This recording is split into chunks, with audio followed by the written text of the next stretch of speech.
பிதாவாகிய தேவனுக்கு கிறிஸ்து இயேசு மூலமாய் துதியும் கனமும் மகிமையும் உண்டாகட்டும். அன்பான தேவனை அன்பு கூறுகிற அவருடைய பிள்ளைகளுக்கு கர்த்தராகிய இயேசு நாமத்திலே முதலாவது வாழ்த்துக்கள். கடந்த பாடத்திலே தேவனோடும் அவருடைய குமாரனோடும் சகோதரர்களோடும் ஐக்கியமாயிருப்பதற்கான வழிகளை பற்றி 13வது பாடத்திலே பேசினோம். இன்றைய நாளில் நாம் 14ஆம் பாடத்துக்கு வருகிறோம். 13ஆம் பாடத்திலே நாம் என்ன பேசினோம் என்றால், அவயவங்கள் கர்த்தரின் சித்தத்தை உணர்ந்து கொள்ளாமல் அளவை கடக்கும் போதும் மிஞ்சி போகும்போதும் என்ன நடந்தது, என்ன நடக்கும் என்பதை பார்த்தோம். தேவனுடைய சித்தத்திற்கு எதிராக ஒரு அவயவம் செயல்படுவதை தேவன் விரும்புகிறதில்லை. அவருடைய விருப்பத்திலே என்ன தீர்மானித்திருக்காரோ அதிலே நாம் செயலாற்றுவது தேவனுக்கு மேன்மையாக இருக்கிறது. கையானது நான் அவயவம் அல்லவென்றாலும் அது அவயவமாய் இல்லாமல் போவதில்லை. காதின் யோசனை குறித்து நாம் பார்த்தோம். எந்த இடத்தில் இருக்க வேண்டும் என்று அவருடைய தீர்மானம் இருக்கிறது. அதற்கான பதிலையும் தேவன் சாந்தமாக சொல்லித் தந்தார். தேவனுடைய சித்தத்திற்கு எதிரான யோசனைக்கு தேவனுடைய நீதியான விளக்க பதிலை நாம் 1 கொரிந்தியர் 12:16 அந்த 26ஆம் வசனம் வரைக்கும் நாம் படித்து வந்தோம்.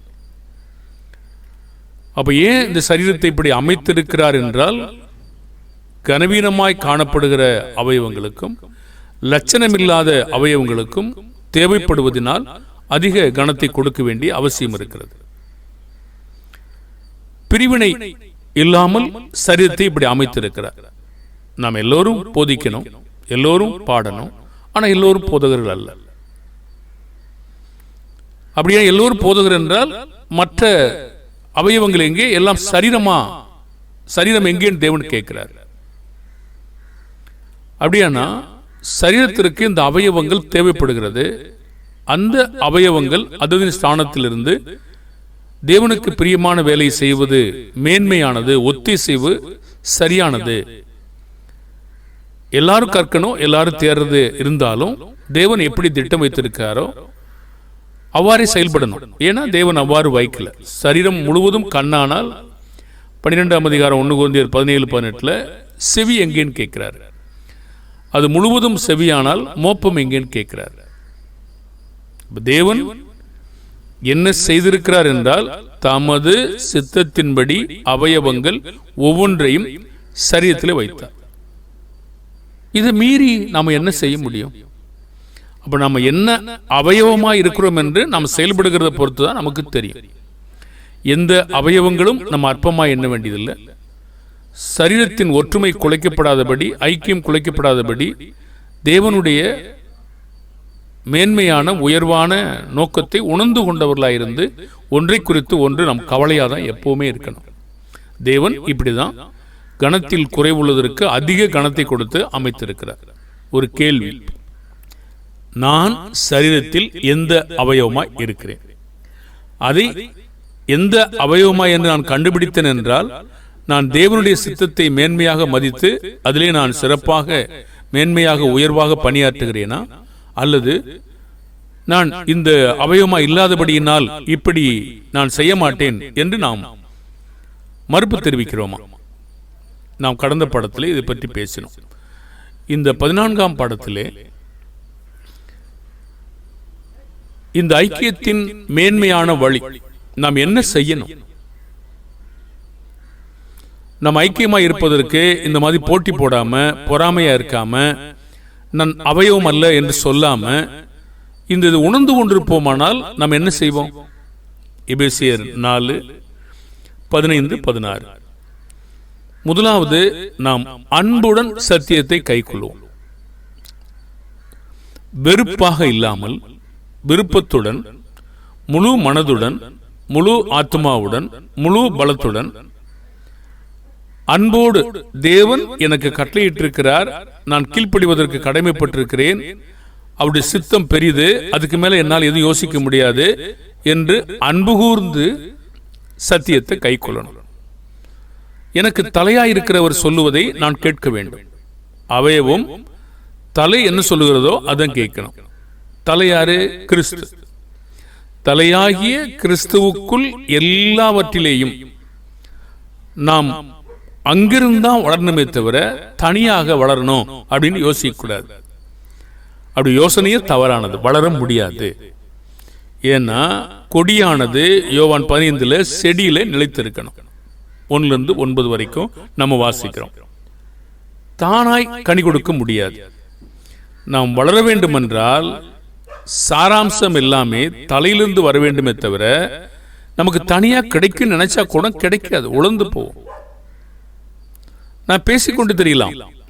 செடியை வெட்டின உடனே மன்னிக்கணும், கொடியை வெட்டின உடனே செடியிலிருந்து பட்டு உழந்து போயிடும். ஆனா நாம் உழந்து போகிறதை பார்க்க முடியாத குருட்டு மனுஷங்களாக இருக்கக்கூடாது. நாம் தனியாக நின்று கொண்டு வளர்கிறோம் என்று எப்படி நினைப்போம்? எப்படி வளர முடியும்?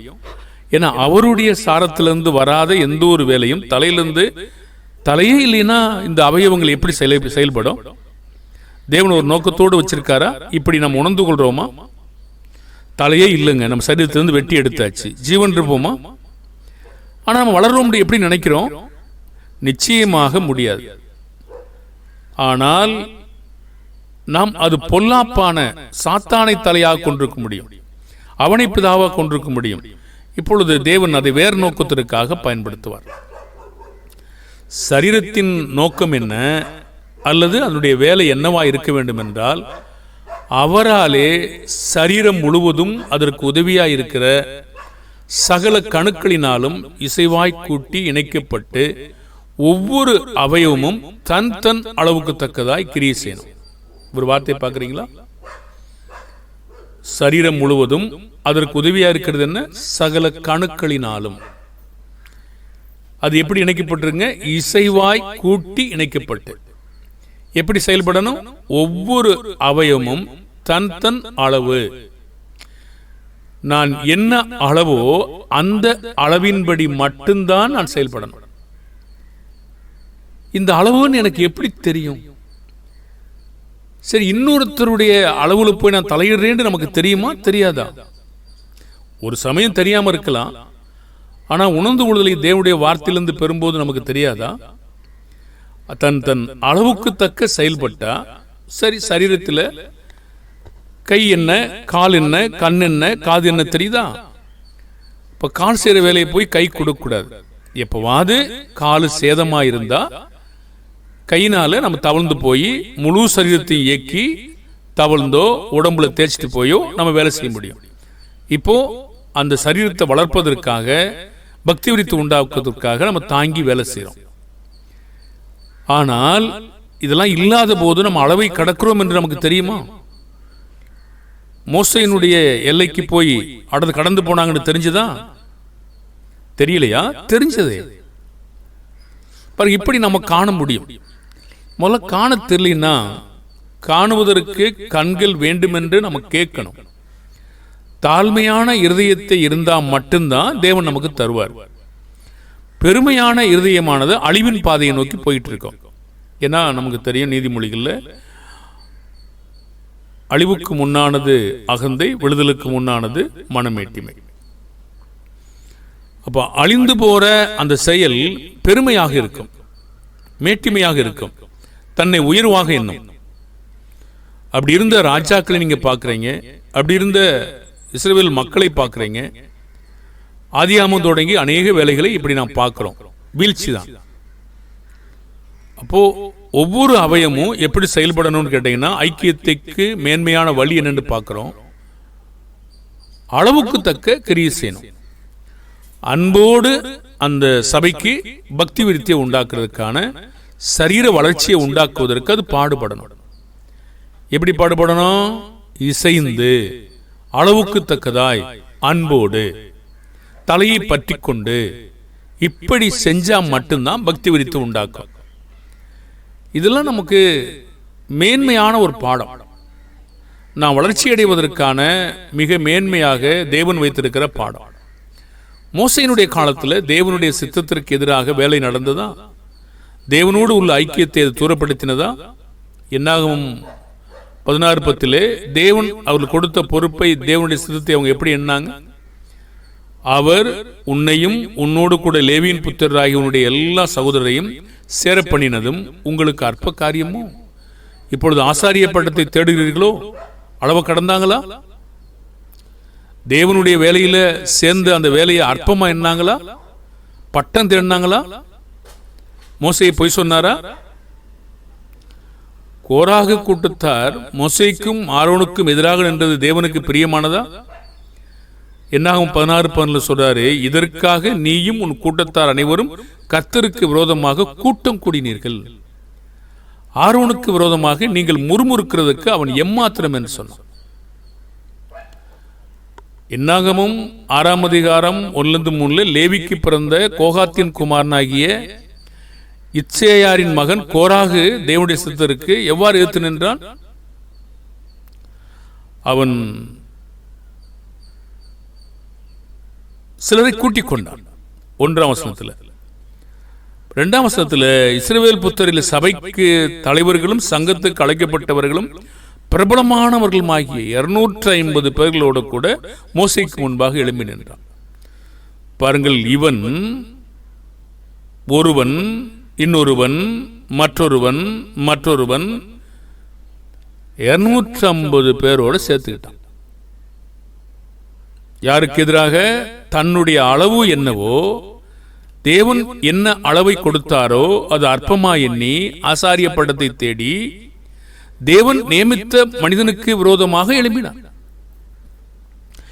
எழும்பினது மாத்திரமல்ல, விரோதமாய் பேசினது மாத்திரமல்ல, முறுமுறுத்தது மாத்திரமல்ல, மோசேக்கும் ஆரோனுக்கு விரோதமாக கூட்டம் கொண்டாங்க. தேவனுடைய பிதாவாகிய தேவனுடைய நியமத்திற்கு எதிர்த்து நின்றான். 16ஆம் அதிகாரம் 3ஆம் வசனத்திலே மோசேக்கும் ஆரோனுக்கும் விரோதமாக கூட்டம் கூடி அவர்களை நோக்கி, நீங்கள் மிஞ்சி போகிறீர்கள். யார் மிஞ்சி போகிறவனால் காண முடிந்ததா? பெருமை. இந்த பெருமை, அகந்தை, நான் என்ன செய்கிறேன் என்பதை காண முடியாமல் இருக்கிறது. துணிகரம். சபையார் எல்லோரும் பரிசுத்தமானவர்கள், கர்த்தர் அவர்கள் நடுவில் இருக்கிறாரே, இப்படி இருக்க கர்த்தருடைய சபைக்கு மேலாக உங்களை ஏன் உயர்த்தீர்கள் என்றார்கள். யாரு?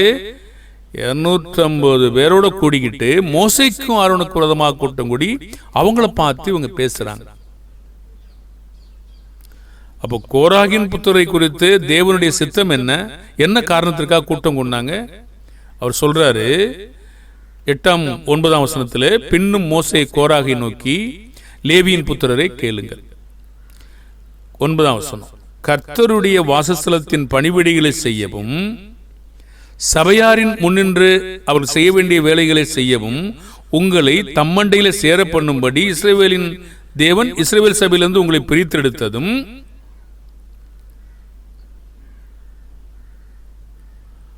பாருங்க, இந்த வார்த்தைகளை பிரித்தெடுத்ததும் சொல்லிட்டு 10ஆம் வசனத்துல, அவர் உன்னையும் உன்னோடு கூட லேவியின் புத்தராகிய உன்னுடைய எல்லா சகோதரனையும் சேர பண்ணினதும் உங்களுக்கு அற்ப காரியமா? இந்த விதமா பிரித்தெடுத்த வேலையை மேன்மையாக எண்ணாம, என்னுடைய அளவை நான் உயர்வாக எண்ணாம, தேவன் எனக்கு கொடுத்த பொறுப்பை நான் மதிக்காம அற்பமா எண்ண வேண்டிய சூழ்நிலை வந்தது மட்டுமல்லாம, இன்னொருத்தருடைய வேலையில போய் அவங்க தலையிட ஆரம்பிச்சாங்க. என்னாகமும் 16ஆம் அதிகாரம் 12-14 12, பின்பு மோசே எலியாபின் குமாரனாகிய தாத்தானையும் அபிராமையும் அழைத்தனுப்பினான். அவங்க என்ன சொன்னாங்க? நாங்கள் வருகிறது இல்லை. தேவனுடைய ஐக்கியத்தை கெடுக்கும் வகையில் தேவனுடைய விருப்பத்திற்கும் அவருடைய நியமத்திற்கும் எதிராக இவங்க என்ன பேசினாங்க? நாங்கள் வருகிறதில்லை. அது பரவாயில்லன்னு சொல்லலாம், அவர் தேவன் சொல்ல, நான் சொல்ல மாட்டேன். பொதுவா இந்த வார்த்தையோடு பார்க்கும்போது இதோட மேன்மை என்ன பேசியிருக்காங்க பாருங்க. தேவனுடைய வாக்குத்தத்தருக்கு விரோதமாக பேச வைத்தது எது? இந்த வனாந்தரத்தில் எங்களை கொண்டு போடும்படி பாலும் தேனும் ஓடுகிற தேசத்திலிருந்து எங்களை கொண்டு வந்தது அற்ப காரியமோ? எங்களை துரத்தனம் பண்ண பார்க்கிறாயோ? கேட்கிறாங்க பாருங்க அவங்க கேள்வி. அவங்க மேல அதிகாரியை வச்சது யாரு? தேவன். அவங்களை கொண்டு வந்தாரு. தேசத்துல வாக்குத்தத்தம் பண்ணப்பட்ட தேசத்தை அடைவதற்கு என்ன வேணும்? பொறுமை வேணும். வழி நடத்துறவங்க பின்னாடி அவங்க சென்று கொண்டிருக்கணும். பாருங்க, அவங்க எகிப்துக்கு திரும்பி போனாங்க. இருதயத்தில் தோற்றத்தில் அவங்களோட கூட நடந்தாங்க. நடந்தது மாத்திரம் அல்லாம கலகம் பண்ண ஆரம்பிச்சாங்க, பயந்தாங்க, முறுமுறுத்தாங்க, விரோதமா பேசினாங்க. பாருங்க, அப்போ பொல்லாப்புக்கு துணை போகிற மக்களுக்கும் பாவம் வந்து சேரும். தேவன் அவர்களுக்கு கொடுத்த பொறுப்பை அற்பமாய் எண்ணினார்கள்.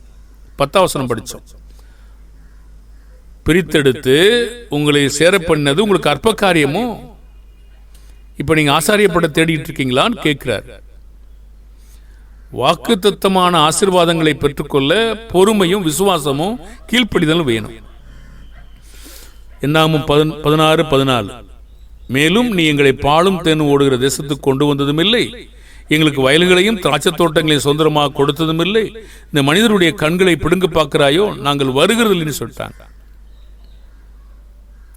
எவ்வளவு பெருமை! தேவனுடைய மனுஷர்களை அவமரியாதை செய்தல், தேவனை அவமதித்தல், தேவனுக்கு எதிராக திரும்புதல், தேவனை மீறுதல். என்னாகமம் 16:20-25 கர்த்தர் மோசேக்கும் ஆரோனுக்கும் கோராகு கூட்டத்தை குறித்து என்ன சொன்னார்?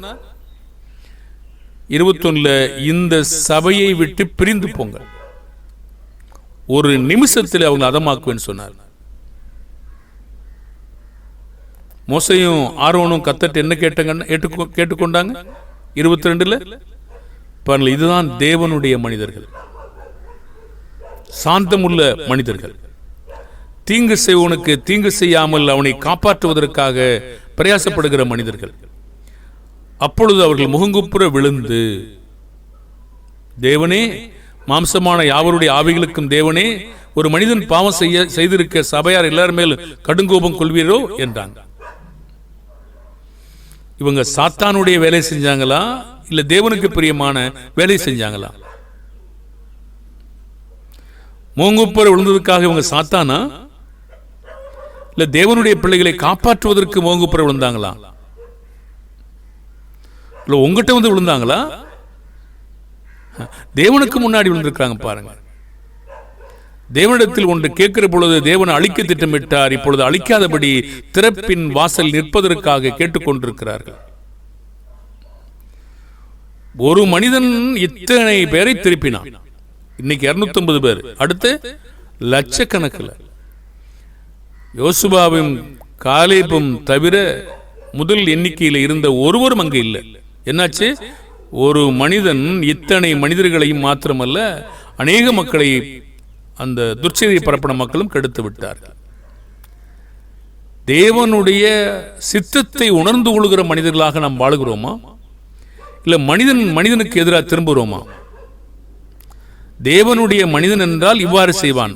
தேவனுக்கு முன்பாக முகங்குப்புற விழுந்து அவர்கள் கேட்கிறார், மாம்சமான யாருடைய ஆவிகளுக்கும் தேவனே, நீ ஒரு மனிதன் பாவம் செய்திருக்க எல்லாருமேலும் கடுங்கோபம் கொள்வீரோ? அவள் தேவ சித்தத்தை உணராமல் எதிர்த்தபடியால் கர்த்தர் அவர்களுக்கு என்ன சொன்னார்? விலகி போங்கன்னு சொன்னார். 16:24 எல்லாரும் போனாங்க. அவங்க மோசை மூப்பருக்கு பின்னாடி எல்லாரும் போயிட்டாங்க. என்னாகமும் 16:26-36 வரைக்கும் கோரா கூட்டத்தாருக்கு நடக்கிற சம்பவம் மோசையின் விருப்பத்தின்படி நடக்கவில்லை. ஒரு புதிய காரியம் நடக்கும் என்பதை எவ்வாறு அறிந்து கொள்ள முடியும்? 28 நீங்க பார்த்தீங்கன்னா, அப்பொழுது மோசே இந்த கிரியைகள் எல்லாம் செய்வதற்கு கர்த்தர் என்னை அனுப்பினார் என்றும், அவைகளை நான் என் மனதின்படியே செய்யவில்லை என்றும் நீங்கள் எதனால் அறிவீர்கள் என்றால், சகல மனிதரும் சாகிறபடி நாங்கள் செத்து சகல மனிதரும் நேரிடுகிறது போல நேரிட்டால் கர்த்தர் என்னை அனுப்பவில்லை என்று அறிவீர்கள். தேவனை அவர்கள் அவமதித்தார்கள். பாருங்கள், 16ஆம் அதிகாரம் என்னாகமும் 29, 30, 31 சகல மனிதரும் சாகிறபடி இவர்கள் செத்து சகல மனிதருக்கும் நேரிடுகிறது போல இவர்களுக்கு நேரிட்டால் கர்த்தர் என்னை அனுப்பவில்லை என்று அறிவீர்கள். கர்த்தர் ஒரு புதிய காரியத்தை நேரிட செய்வதால் பூமி தன் வாயை திறந்து இவர்கள் உயிரோடு பாதாளத்தில் இறங்கத்தக்கதாக இவர்களையும் இவர்களுக்கு உண்டான யாவையும் விழுங்கி போட்டதேயானால் இந்த மனிதர் கர்த்தரை அவமதித்தார் என்பதை அறிந்து கொள்வீர்கள் என்றார். யார் அவமதிச்சிருக்காங்க? கர்த்தரை. எப்படி? அளவை கடக்கிற பொழுது, தன் தன் அளவுக்கு தக்க நடவாத போது என்ன செய்யும்? அவமதித்தல் அங்கே நடக்கிறது. இது சொல்லி முடிச்ச உடனே என்னாச்சு? 31 வசனத்துல நின்றிருந்த நிலம் பிளந்தது. 32 பூமி தன் வாயை திறந்து அவர்களையும் அவருடைய வீடுகளையும் கோராவுக்குரிய எல்லா மனிதரையும் அவருடைய உண்டான பொருட்களையும் விழுங்கி போட்டது. அவர்கள் தங்களுடைய உண்டானவை எல்லாவற்றோடும் உயிரோடைய பாதாளத்தில் இறங்கினார்கள். பூமி அவர்களை மூடிக்கொண்டது. இப்படி சபை நடுவிலிருந்து அழிந்து போனார்கள். மற்றவங்களுக்கு என்னாச்சு? நம்மையும் விழுங்கி போடு என்று ஓடுனாங்க. அக்கினி கர்த்தருடைய சன்னிலிருந்து புறப்பட்டு தூபங்காட்டின 250 பேரையும் பட்சித்து போட்டது. பாவத்திற்கு துணை போன மக்களையும் நீதியை உணராத மக்களையும் அளவை கடந்த மக்களுக்கு துணை போன மக்களை கொண்டு போட்டதா? பாவத்திற்கு துணை இன்று போனால் தேவன் நம்மை விடுவாரா? அவர்களும் தண்டிக்கப்படுவார்கள். தேவனுடைய அன்பான பிள்ளைகளே, தன் தன் ஐக்கியத்தை புதுப்பிக்க தன் தன் அளவுக்கு தக்கதாக நாம் செயல்படணும். அது தேவனுக்கு மேன்மையானது. அளவை கடக்கக்கூடாது. அவமதித்தல், மீறுவது, முறுமுறுப்பது பாவத்திற்கு துணை போகும். தேவனுடைய கற்பனைகளுக்கு செவிகூடாதபடி செய்யும். கர்த்தருடைய பிள்ளைகளுக்கு எதிராக முறுமுறக்கூடாது. யாருக்கு என்ன அளவை கொடுத்திருக்காரோ அந்த அளவை நாம் மதிக்க கற்றுக்கொள்ள வேண்டும். ஏனென்றால் அது தேவன் கொடுக்கிற அளவு. எனக்கு என்ன அளவோ அந்த அளவின்படி செயல்படணும். அப்போதான் சரீர வளர்ச்சியை உண்டாக்கும். அப்படி செய்வதே தேவனுக்கு மேன்மையான கருத்து. நன்றி தேவனுடைய பிள்ளைகளே. ஜெபிப்போம். பரலோக பிதாவே, இந்த அருமையான நேரத்திற்காக நன்றி. அன்போடு சத்தியங்களை கைக்கொள்ள எங்களுக்கு நீர் உம்முடைய ஒத்தாசை தார். தலையை பற்றி கொள்ள எங்களுக்கு உதவி செய்யும். சரீர வளர்ச்சியை உண்டாக்குவதை குறித்து சிந்திக்க எங்களுக்கு பலன் தார். இசைவாய் இணைக்கப்பட்டிருக்கிற நாங்கள் இணைந்து செயல்பட எங்களுக்கு உதவி செய்யும்.